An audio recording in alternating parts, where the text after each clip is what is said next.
আর ভালো লাগে না, ডেলি ডেলি কি এর দাওয়াত রে ভাই। আজকে হলো এর বিয়ের দাওয়াত, কালকে মুখের মুসলমানের দাওয়াত, পরশু বিয়ে হবার কি এত দাওয়াত ভালো লাগে? হ্যাঁ, আর্থিক অবস্থা বলতে তো একটা কথা আছে, তাই না? আরে এত কথা কইতেছো কেন? তুমি জানো না আত্মীয় স্বজনের দাওয়াতে গেলে সবার লগে সম্পর্ক বজায় থাকে। এই এত মিডল ক্লাস মানুষের না আত্মীয় স্বজন দেখা লাগে না, বুঝুন? আগে আগে পকেটের ব্যবস্থা দেখা লাগে, পরে আত্মীয় স্বজন। আজকে কতগুলো গিফট কিনলাম, যেই গিফট কিনছি বুঝছো, খায় ওষুধ দিতে দেবো, শরম পাইলে কিন্তু চলবো না। কয় টাকার গিফট কিনছো? দুইটা গিফট কিনছে, 5,000 5,000 10,000 টাকার গিফট কিনছে, বুঝো নাই? চলো চলো চলো, সমস্যা নাই। চলো চলো চলো, বুঝে না, টাকা তো আমার যায়।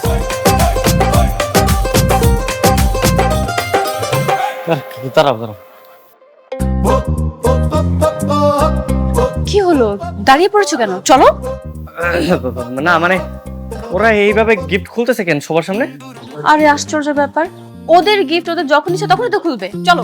কেমন দেখা যায় না, মানে তো গিফট করে, এটা একটা প্রাইভেসি আছে না, তাই বলে সবার সামনে খুলতে হবে? উফ, প্রাইভেসির কি আছে? এই তুমি 5,000 টাকা খরচ করে তারপর গিফট করছো, অবশ্যই ওরা খুশিই হবে। চলো। আরে মোহনা, ওখানে কেন? এখানে আসো। চলো। কেমন আছো ফুপা?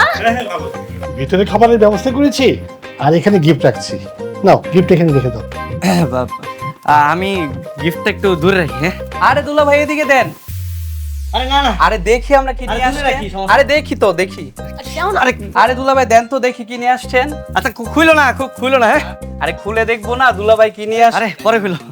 আসলে ফ্রেয়া আগে থেকেই বলেছিল যারা যারা গিফট আনবে সব গিফট খুলে দেখবে। কোনো সমস্যা নেই ফুপি, দেখুন না কি এনেছে, দেখুন।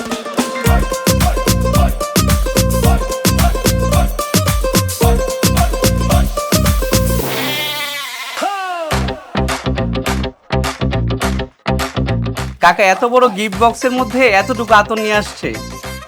মোহনা, সামান্য একটা ফুটপাতের আতর নিয়ে তোমরা দাওয়াত খেতে চলে আসছো? আরে কিসের আতর? তুমি কে বলছে আতরে? এটা পারফিউম, আমি নিউ মার্কেট থেকে আনছি। গায়ে আবার লেখাও নাই, মনে হচ্ছে এটা দোকান দোকানে টেস্টিং এর জন্য ব্যবহার করে না, দুলা ভাই মনে হয় সেখান থেকে নিয়ে আসছে।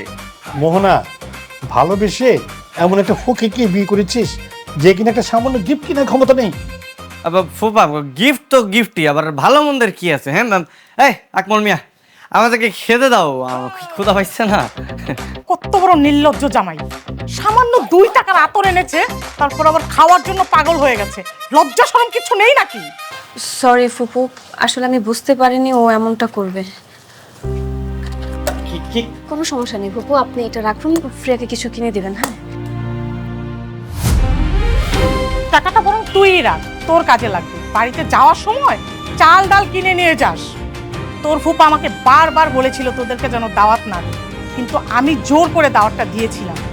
এইভাবে আমার মান সম্মান নষ্ট করে দিবি সেটা আমি ভাবতেও পারিনি। ঠিক আছে, আমরা তাহলে আজকে আসি। এসেছিস যখন খেয়েই যাস। না না ফুপি, সমস্যা নেই, যেসব কথা শুনেছি পেট একদম ভরে গেছে। আর বাবা, ফুপি তো বলতেছে আমরা খাওয়া দাওয়া করে যাই, সমস্যা কি?